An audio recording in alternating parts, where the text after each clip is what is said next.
Hello everybody, today I'm going to share with you some of my kitchen tips. Um, some of them you might already know, but in case you don't, I'm gonna share them with you, okay? So bear with me. So the first thing that I do is I store my coconut flakes in the refrigerator because they last for a very long time, and I notice that if they're in the refrigerator they will not change color like they usually do if I don't store them in the refrigerator or freezer.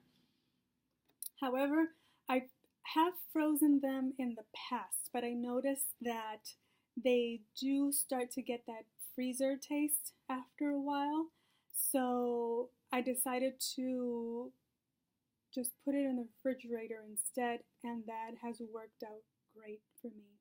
So that's, you just, as soon as you buy them, if you have them in a bag or you transfer it to your own container and you put them in your refrigerator, and it'll last for a very, very long time, and you can just use them immediately. They don't have to thaw out or anything like that. So that is one of the things that I store in my fridge. The other thing that I store in my fridge is my granola, because I put walnuts in it, and walnuts have oils and they tend to get what's the word? I don't remember the word. I'm sure you know the word. Anyways, I store my granola in my refrigerator because it will last for months. And it'll taste fresh and great. It doesn't change the texture or flavor of it. And it's fabulous. So that's the other thing that I store in my fridge. The other thing that I store is my nuts in the freezer. So let's see. Oh, sorry. Bear with me. So this is my freezer. Okay. As you can see, I have my cashews, my amaranth flour, my baking walnut pieces, etc. I have all of my nuts. Oh, and then if I buy them in bulk, I'll just put them in like a glass jar, or it doesn't really matter if it's plastic or glass. I'll just store them in the freezer, and you can use them immediately, right away. They're not frozen or anything. They're just extremely cold, but that's about it. You can use them like you would if you stored them in your cupboards. Is that? Yeah. In your pantry. Okay, so, and the other thing that I store in my freezer, so, let's see. Let me try to get a good angle here, is my flour. So I store my flour, I'll just show you. I store my beans. I cook my beans and then I just freeze like half of them, so that way I don't have to be making them so often. So let's see. This is what I do. I put my flour in a container, my whole wheat flour, and you can see it's not frozen or anything. It's just very cold. So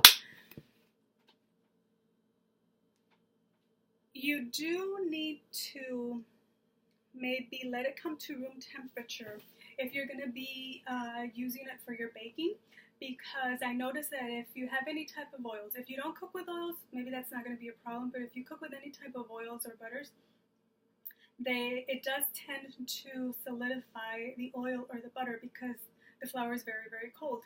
Same with the nuts. So you just take them out a few minutes before so that they are room temperature, so that they don't solidify your oils in your baking. The other thing that I do, let me put this back. Another tip is, let's see, I line my oven, if you can see that, with foil. I put a layer of foil. Okay, let's see. You can see, and then I also have one of these aluminum sheets that I put underneath here. That way it catches anything that spills over. So I cover my rack with aluminum foil, with the heavy duty aluminum foil. And you can do that, I just do it once because I don't need more than that. But if you use your oven a lot and it's like a lot of stuff going in and out, you might want to put a couple layers of aluminum foil. So that way, if something spills over, you know, eventually it just, you know, you can wipe it right away or just clean it up or change it. And that way, you're not having to clean your oven, you know, so much and get things stuck at the bottom of the oven or anything like that. So that makes for a really, really easy cleanup. And then the other thing that I do is I do the same with my little toaster oven. I put some heavy-duty aluminum foil in there, and when it gets some crumbs or something, I just wipe it clean, and that's it. I don't change that often because I don't like waste, so I just clean it up really well, and I keep using it, and that's been there for a very long time. You don't want to know how long, but a long time. So that's the thing that I do with my ovens. And then, oh yes, the other thing that I do, so that I'm not wasting a lot of paper when I'm creating a recipe or trying out a new recipe and I'm playing with the ingredients and the amounts and stuff.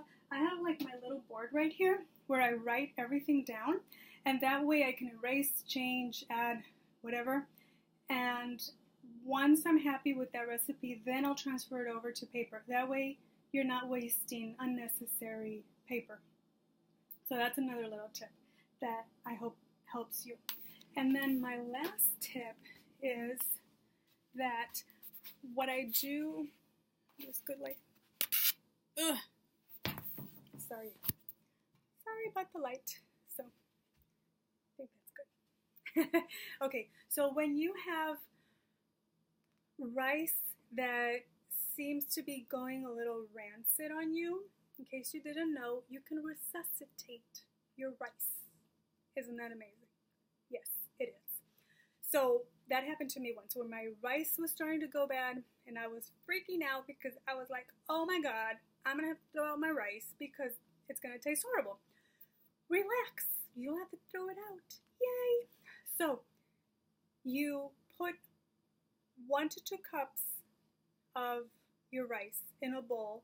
You fill it with water to have enough water, you know, just to cover, you know, and then you add 1 tablespoon of baking soda. I would add like half a tablespoon if I'm only doing like 1 cup, and then a whole tablespoon if I'm doing 2 cups of rice. And you let it sit there. You stir it really well so that all the rice gets some baking soda, and you leave it for 10 to 15 minutes. And then after that, you rinse it out, you strain it, and it's ready to use. So you can just go ahead. Obviously, you do this right before you're going to use your rice, whether you're going to steam it or cook with it or whatever it is, make your milk. So you, that's all you do. And it doesn't taste like baking soda, doesn't give it a funny smell, and you'll know right away, you'll notice that the smell, the rancid smell, is gone. If it doesn't go away, maybe I would leave it a little bit longer, and then after that, then maybe your rice really is gone. But it wouldn't hurt to give it a try and save your rice. Give it a chance. So first, give it a chance. If for some reason it's gone, then I don't know what we can do with that. So anyways, I don't know what we could do with that. Anyways, I hope that this is helpful to you. I hope that I didn't leave anything out. But if you have any questions, please leave them in the comments below, and I hope that this is a blessing to you. I hope it helps. Have a wonderful, wonderful day. Bye.